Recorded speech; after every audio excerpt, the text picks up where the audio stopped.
click, click, click, click, click, click. There it goes. Whee. All right. You sure? I see it. So You it must sure? be working. All right, well then welcome to part 2 of our favorite LPs from 1982. Yes. And welcome to What Difference Does It Make? Yes. Welcome, welcome, welcome.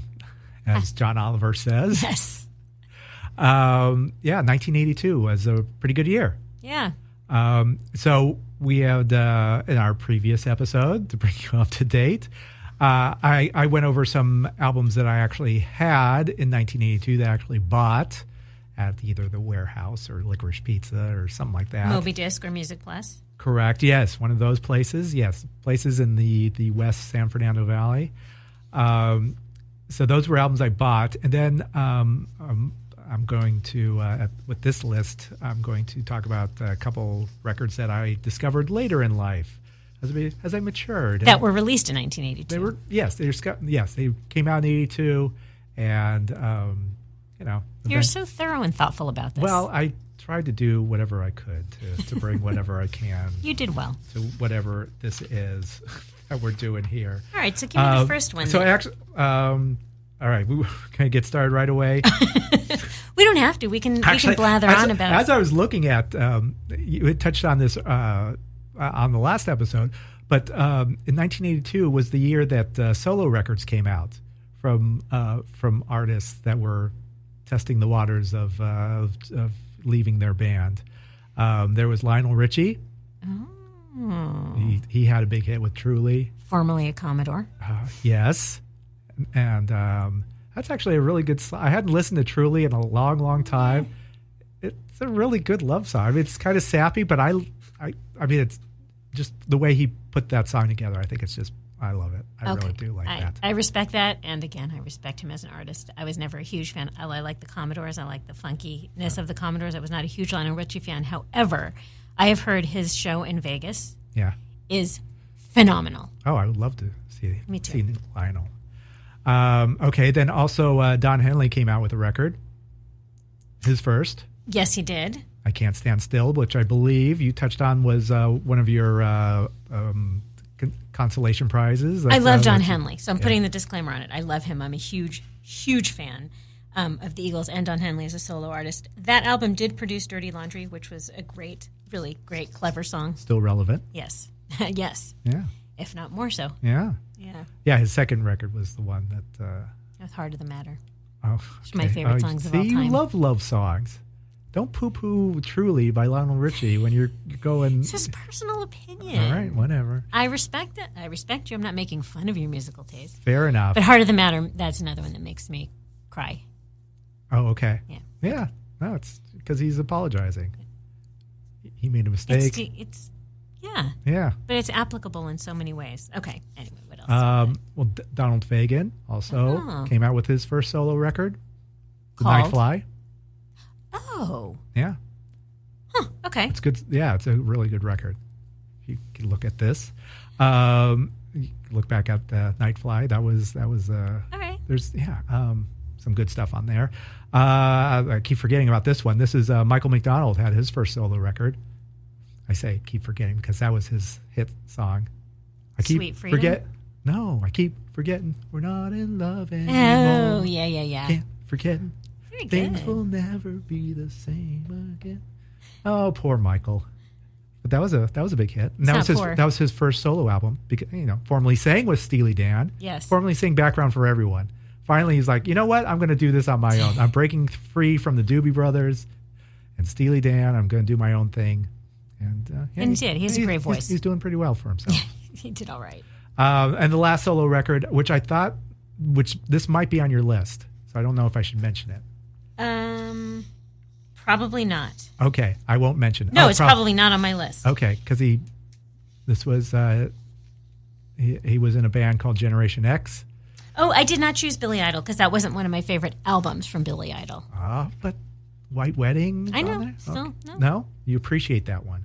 I love it. It gets an honorable mention. Okay. I have some appreciations too, is what I put down on here. Oh, to steal a phrase. Yes, for you. Okay, I appreciate, but I like these records, but I don't know. I don't think I don't think I bought. Well, I did buy a few of these actually, but I didn't have them anymore. I probably sold them back. Wait, are these honorable mentions? Yes. So you're not giving them now. We want to do them after, right? Okay, I will save that for later. Okay, you can do honorable save mentions it for now. Later. Yes, the English hint for what might be on my appreciation list. That was 1982? I'm sorry, we're old. No. Okay, we're not old. All right, so go ahead. Why don't you want to fire it up since I blathered on? Oh, well, okay. Again, I'm feeling rather obvious, but I can't help myself because these are, my favorites. Split Enz, Time and Tide. Okay. I don't know what was on that album. Oh, well, Dirty Creature. You must I don't know this. if Dirty Creature. Dirty Creature? I'm not singing it for you again. Oh, you would know 6 months in a leaky boat. Oh, of course. Yeah. I did love that song. Yeah. I like the breakdown on that, the instrumental breakdown. Yes. It's like a sea jaunty. So you probably won't know some. I was not some into Split Enz. I knew the songs that they played on the radio, but I had not bought into Split Enz at all. Not a deeper appreciation. And I haven't. Yeah, and actually, I haven't gone back and listened to these albums. Well, Split Enz was actually I really liked Crowded House more than Split Enz, but Split Enz was my entry into the Finn brothers. Which I did not know this about Dirty Creature. Tim Finn, who is Neil's brother, yes, he had been suffering from panic attacks, and they wrote this song as a relief for that. Really? Of course, I don't have any of the lyrics on me, so I can't tell you or relate. So, right. Sorry. That's okay. I could rescue it by telling. I had XTC as my English Settlement as my as an appreciation album. Very good. Also, Andy Partridge, a guy who suffered from panic attacks. Oh, he did. I know he did. Depression. I think depression also. Severe stage fright. Severe. Yeah. There, actually, you can pull it up on YouTube. The moment he loses it, where he's playing, and the band sounds great. They're in the middle of a song, and it sounds great, and he just puts down his instrument and walks away, and never goes back on the stage again. It was crazy. So anyway, it's not in an Axl Rose type of way. No, he gently put it he just could not deal with whatever it was he was going through. He continued to put out amazing records, great pop records. Yeah. But apparently that is a thing. And Tim apparently has gotten over it because he still plays, right? Is Tim? I don't know if Tim is still playing now. I'm sure he is somewhere. All right. Somewhere. Well, I'm sure he's still playing music. But it's so. I've seen him live before, so he's. Oh yeah. Yeah. But not recently. Not recently, no. Okay. All right. So Dirty Creature was the lead single, and then 6 months in a leaky boat was released. And obviously both were hits in Australia and New Zealand. But the third single issued in New Zealand was called Hello, Sandy Allen, which I'm sure you probably don't know. This song was written about the world's tallest woman. How tall is the tallest woman? No lyrics. I can't tell you the height of the world's tallest woman. I'm going to look it up. Okay. Hello, Wikipedia. Sandy Allen is 7 feet 7 inches tall. Wow, that's tall. All I had to do was put Sandy Allen tall, and automatically it pumped out 7 feet 7 inches. I guess that's what she was known for. That's okay. That's something. Okay, so that's my Split Enz, Time and Tide. How do you dedicate a song to the tallest woman? What do you? Because they're so funny and quirky and interesting, and I know that they weren't making fun of her, even though I don't know the lyrics and have the lyrics in front of me. Okay. That it was respect. I know this. I know this. What's your next pick? All right. So this is an album I discovered later in life. Actually, it was in 1989. I know exactly when I discovered it because Rolling Stone put out the top albums of the 80s. Okay. I was like, I know all these records, blah, blah, blah, blah, blah. But in the top 10 was this album called Shoot Out the Lights by Richard and Linda Thompson. And it was like number 7, something like that. I'm like, I don't know this. What is this? And do you know this at all? I don't. I saw this one on the charts, and I did not know anything about it. Yeah. So I went into started. Lights came Lights on. out. Anyway, so I started to do the deep dive into this record, and it's like a rumors record. It's Richard and Linda Thompson were married at the time. going through a divorce. She was pregnant, and they wrote about their divorce in this album. And it's a concept album. It's super painful and real and honest, and it's really an amazing record. It was, I guess the history behind it is they had put out a record in like 1980 or something, and they were opening up for Jerry Rafferty, all down the line in Baker Street, right? And I guess the label had dropped them, so Jerry kind of took them under their wing and like, then tried to shop their demos that they had and put a lot of money into this and was trying to sell it. What happened eventually was that Jerry kind of took over control of the making of the record, and Richard was like, wait, whose record is this? And so that was never released. He put in a lot of money, but I guess it never saw the light of day. There's bootlegs of it called Rafferty's Folly, and Before Joe Could Pull the Trigger. Joe is Joe Boyd, a producer who's produced some of my, he produced the weirdest REM record, according for me, which was Fables of the Reconstruction. He also produced the 10,000 Maniacs record, Wishing Chair, which my entry into 10,000 Maniacs way back in the 60s. Way back in the 60s, he produced Pink Floyd, Arnold Layne. But anyway, he took so Joe Boyd had his own label, and he produced this record. Okay, so would I recognize anything from this? And what about it struck you in 1989? If it's about them, if it's a divorce-themed album, and you were only I know it was. It was just these breakup songs, and it was just real and honest, and You're but so deep. Yeah, but just judging from the album or from the song titles, Don't Renege on Our Love, Walking on a Wire, Did She Jump or Was She Pushed, Wall of Death, which is REM covered Wall of Death too, which they do a really good version of this.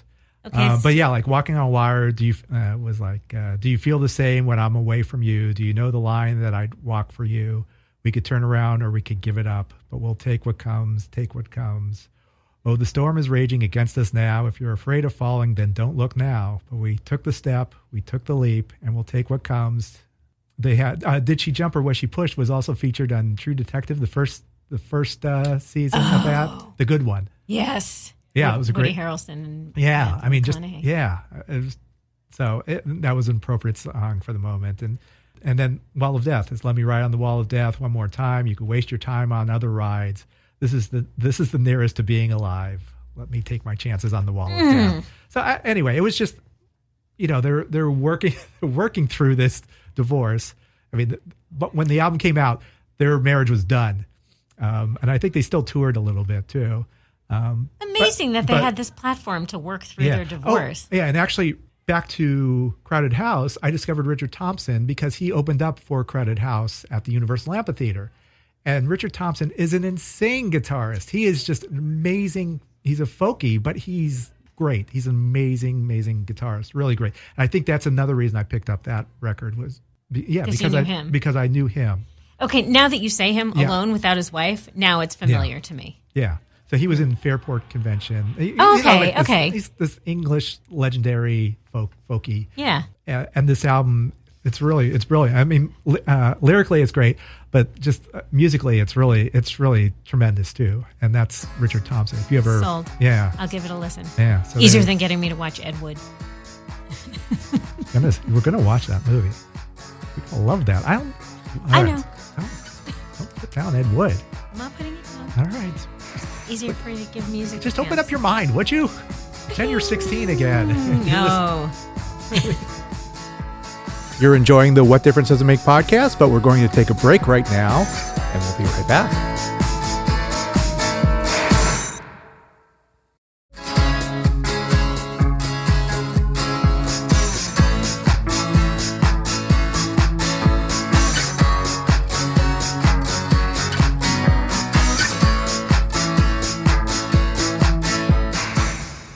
Well, let's get back to the exciting conclusion of the What Difference Does It Make podcast. Okay. I feel like you could have guessed some of these. No. So another one, I get interesting, not my favorite, but impactful for me. Not my favorite of their albums. It's The Cure, Pornography. Okay. So I don't know which songs were on that one. Hanging Garden. Okay. Was their first. That would have been, if you've heard any of them, that's probably the one. 100 Years. All right. Yeah, I don't think I was on I don't think I was jumping on their train yet. You were jumping someone else's train? I was jumping on someone else's train. Yeah. This was interesting. This album, they were ready to collapse, the whole band, the drug use that you've heard about, the infighting, Robert Smith's depression. This was this was their divorce album. Yeah, well, kind of. Interestingly, they made it. They somehow made it through, and they really see this album as the conclusion of their dark early stages that started with 17 Seconds in 1980. So it made it to 8 on the UK album chart. And was this their third record, or which one? So there were 17 Seconds, and then this was, I think, their third album. Okay, but I'll have to confirm.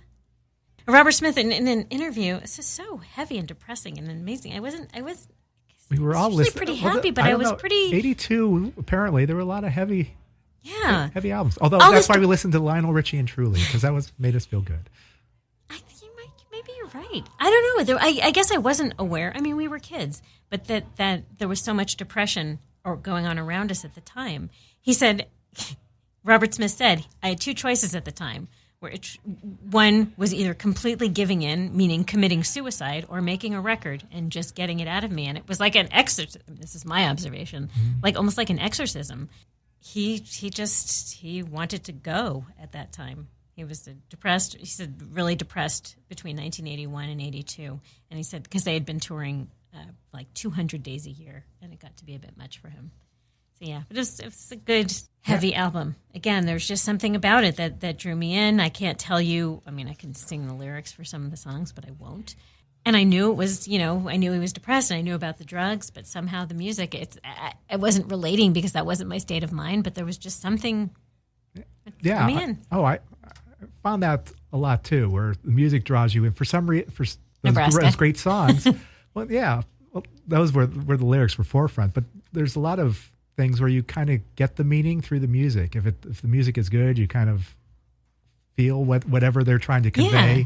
Or even if you don't understand the words vocally, they're able to draw you in. Convey it, yeah. That's and that's apparently they're very successful at that because they've been doing that for 40 years now. Yeah, 40 years. And you might find The Cure, even though this was not necessarily my favorite album from them. It'll probably be, if we do favorites from every year they released an album, you'll find that on my. Okay. Well, that's why I left REM off there, because I knew, all right, we're going to hear enough about REM later. All right. So what do you have next, what do I Dave? got now? All right. Well, the album I discovered later is Imperial Bedroom by Elvis, Costello and the Attractions. Oh, very good choice. And this was lyrically, this is what drew me in. I mean, I knew of his, those first 4 records, and I like those a lot. I don't think I had those yet. I don't think I got into Elvis until later. Mm-hmm. Same. Probably, it was probably into college. But yeah, when I went back for Imperial Bedroom, I had the cassette of this, so I listened to it a lot. I know that. I couldn't find the cassette. I was going to try and bring it back. But Imperial Bedroom just lyrically, it was almost like rap music, or just the way his lyrics flow. It was just I just loved it, and the music. The producer was Jeff Emmerich, who actually just passed away this month. He who was engineer for the Beatles, Sgt. Pepper.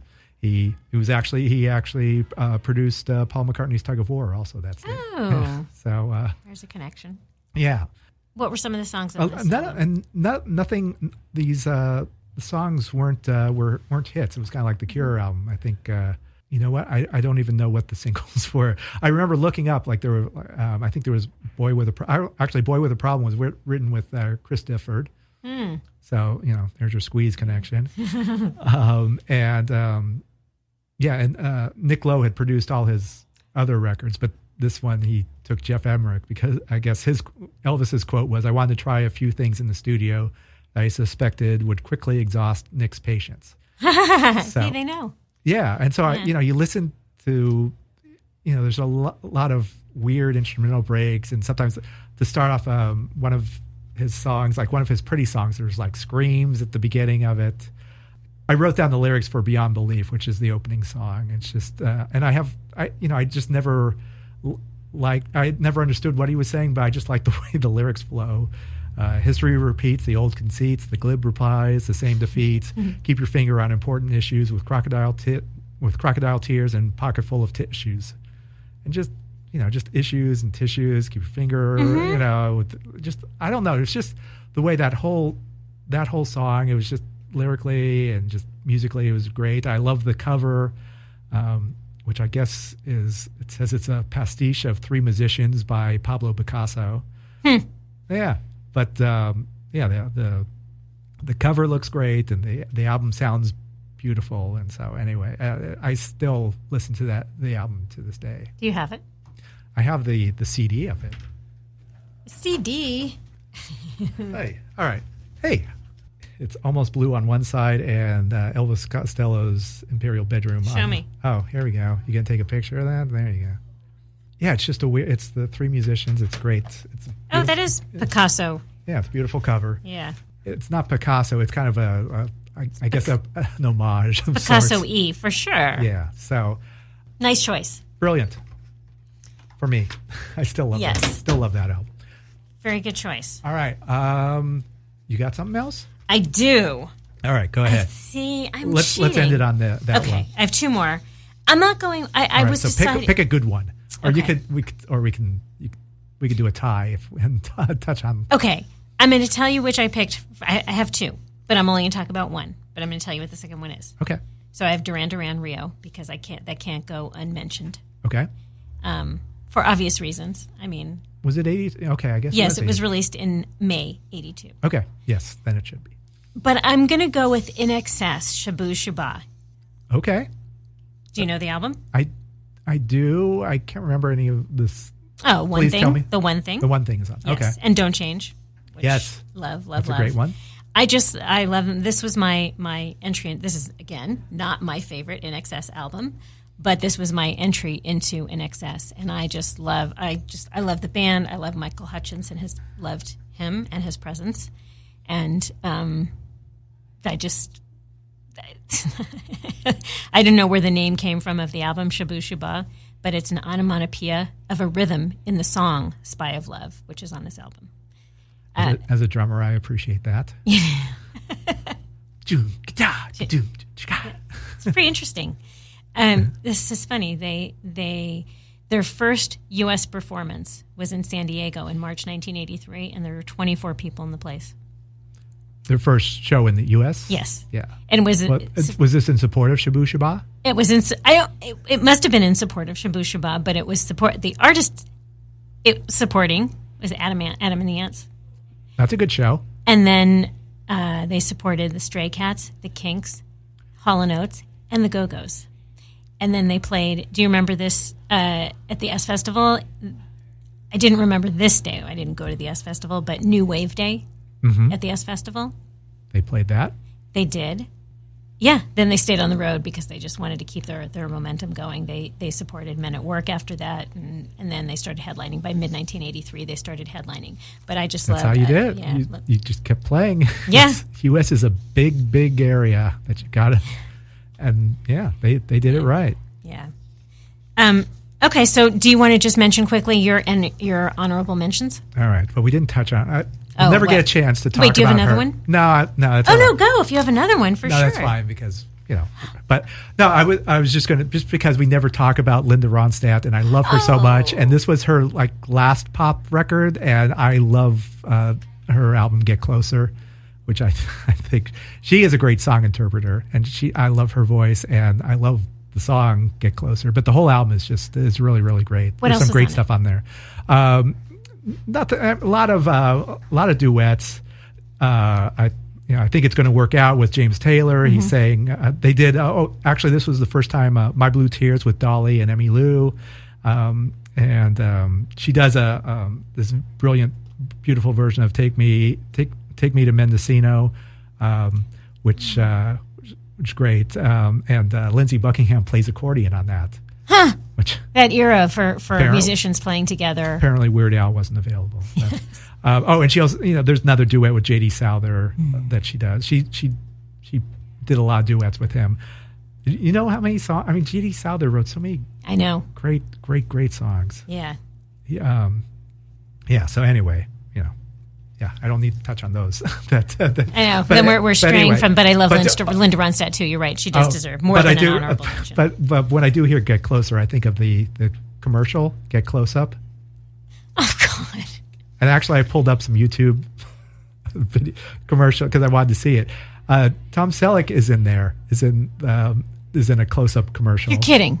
Yeah, it's these commercials were. I mean, in 2018, watching them, they're horrible. Like, woman's trying to work, and Tom Selleck's got his mind on other things. It's like, oh, your breath is so fresh. Shut up! I'm trying to work here. Well, do they end up? Oh yeah, they end up kissing. Well, it's their boyfriend girlfriend, but Tom Selleck's got other things on his mind. And then Susan Lucci was also in another close-up commercial. Oh, you're kidding. Yeah, it's very funny watching these. And was this before All My Children? Yes, before All My Children. And I guess close-up isn't around anymore, the toothpaste. I think you can get it as a closeout. Probably. But it's just watching these commercials. I'm trying to work. Oh, but your breath is so fresh. I'll look. Yeah, so he's really harassing everyone in those commercials. But yeah, so anyway, shout out to Linda, who I love so much. And she did I've seen a couple of pictures recently of her in a Dodger uniform. She did the national anthem, and her in her Dodger uniform is just super sexy. Go Dodgers. Yeah. And Linda. Go Linda, always. Okay, so appreciations. While we're wrapping this up. I'm just going to list mine. I'm not going to talk about it. I'm just going to list them. You go. You want to go? Go ahead. List yours. Okay. Well, okay. I'm putting a disclaimer on one. So Go-Go's Vacation, of course. Simple Minds, New Gold Dream. That was on mine. Yeah. Oh, and so was Vacation. And then this one is also X, Under the Big Black Sun. Yes, I actually have a copy of that. Oh, excellent. Do you know? Yes, go ahead and tell me something about it. Fun. I didn't even realize at the time. That was Exine's sister, which I knew she died because of drunk driver. She was hit by a drunk driver, and she died. And Exine found out about it just before going on stage at the Whiskey in '82 or in '81. And anyway, it's just super powerful. So this album is relates a lot to that. I didn't know that. Yeah. Actually, I didn't know it either, but I read John Doe has a book out, and he interviewed a lot of people. And Jane Whelan was in the audience for that show, and she said just like word kind of spread because it was kind of a tight knit community. So like the show was going on, everyone was learning of what was going on. Awful. But Jane says this was probably the greatest show she's ever seen in her life. Channeling that. Yeah, and Exine still says if she has to listen to an X album, this is the one that she listens to is Under the Big Black Sun. This was their major label debut. Yeah, with Hungry Wolf. So like songs like Riding in the Car with Mary, Come Back to Me, Dancing with Tears in My Eyes are all about her sister. Great album also that I love, that I go back to too. Hungry Wolf. Yeah. So yeah, that was on my list too. Well, I have one. I have two more that won't be on your list. Okay. The next one is Signals from Rush. Okay. And I'm not sure that I would say that was one of my favorite albums, but it brings back. that one might have been one of my favorites just because it was so different from them channeling the Police and kind of their new wave record. Yes. More keyboard oriented. Yeah.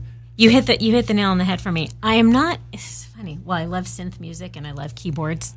I am not a fan of rock bands incorporating synth or keyboards into their music. Oh, okay. That's weird. That's such a weird thing. No, I think for the band it was a good pivot. For me, it made sense, and I like okay, this is where we're going now, and Priest produced a few hits for rock radio. Yeah, subdivisions. My other two are Squeeze, Sweets from a Stranger, which had Black produced Coffee by and Elvis Ben. Costello. Mm-hmm. And then Toto 4, which we may have mentioned before. Okay. And those are mine. Okay. Yeah, I had you touched on a few of those. You forgot Sparks, Angst in My Pants. Oh, yes, I did.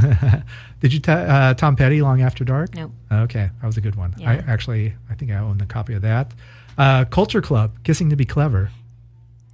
Why didn't that come up I on mine? don't know.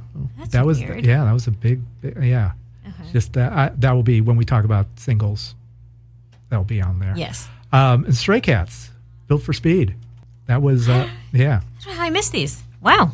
List of some of our favorites from 1982. Hey, we can't. Part 2. And so. We can't sign off without doing our rock and roll quiz deck, so I'm going to pick a card. As we always do. Yeah, and hopefully this so now it's your turn. Yeah. Because on part 1, you did it. Yes. Okay. Did you toss out the last question? Yes, I did. Did you? Good job. All right. Did I mention how much I enjoyed watching you struggle for the rock, the heavy metal one? Yeah, that was good. Yes. All right, so hopefully we can do the same thing with this one. All right, I'd like to appear smarter in my musical knowledge. That's all right. Ooh, picking one near the top. Yeah. Picking near on the the top. left. Actually, it was towards the left. All right, that's what I go with on the left. Okay. Yeah, you could do this. I have faith in you. This is a good question. It's a 10-part question. Oh God. Okay. The biggest selling singles for each year of the decade, according to release date, are listed below. How many of the artists can you name? So it's kind of similar to what we had. So yes, you could do this. So from 1980, from American Gigolo, do you know the song? Call Me. Oh. And who did that? Blondie. Okay, very good. So we're off to a good start. Okay.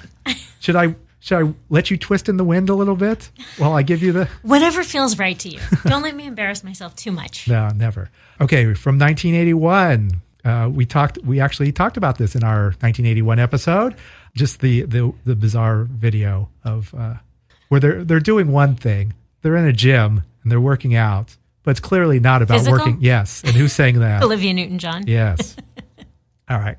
1982. A woman rocker who's still rocking to this day. She loves rock and roll. Joan Jett. Yes, very good. 1983. This is a band, a 3-piece unit that is not Rush. I'm trying to make, because when I say the song, you will immediately know. 3-piece, 1983. We've already talked about them. This was their last album they ever put out. This is off the album Synchronicity. Oh, how did I not think of the Police when you said a trio? That's ridiculous. All right. I should be embarrassed. Not at all. Okay. From 1984. See, I'm trying to make it harder on you because it's so simple. A female singer. And it was all about her in 1984. When we weren't talking about Prince or Michael Jackson or Bruce Springsteen, we were talking about this woman who actually she was on the MTV Awards and she sang this song in a wedding dress. Oh, Madonna. Okay. What song was it? Like a Virgin. Very good. All right, 1985. This song had everyone, literally everyone, except for Prince. Oh, do they know it's Christmas? No. Oh, Hands Across. What's Hands Across America? Right? No. But you're in the neighborhood. I know what you're thinking. That's funny that you remember Hands Across America. But yeah, they recorded this after the Grammy ceremony, and everybody showed up except for Prince. It was written by Lionel Richie. Yeah, I and know. Michael Jackson. Quincy Jones produced it. On the door it said, "Leave your ego at the door." I know the song. I can't remember. Of course you do. I know. You can't give me a hint without giving it away. Right. We Are the World. Yes. but what is the group? Well, it's not Band-Aid. No, but it was USA. For Africa. Yes. There you go. Very good. Okay. Thank you. Hey, good hints. Good hints. Watching you twist. Yeah. All right. 1986, all-girl band from L.A. Go-Go's? No. The Go-Go's had broken up by then. By then, they had broken up. 1986, girl band from L.A. Yes. We were all doing this little... the Bangles. Yes. What's the song? Walk Like an Egyptian. Correct. 1987 was all about this guy who had broken off from a duo. This was his first solo album. Yeah. Daryl Hall? No. It was all about this guy. I mean, think of a jukebox, and him. Lou Gramm?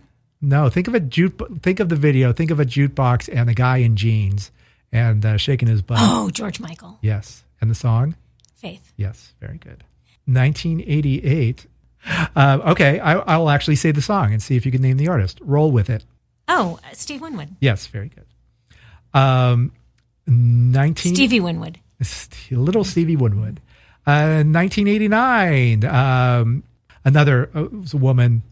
This was her. This was her first album. Earlier was a huge breakthrough with Terry Jam and Jimmy Jam and Terry Lewis. Janet Jackson, Rhythm Nation. No, well, Janet Jackson, but the song is Escapade. No, that was later. Oh,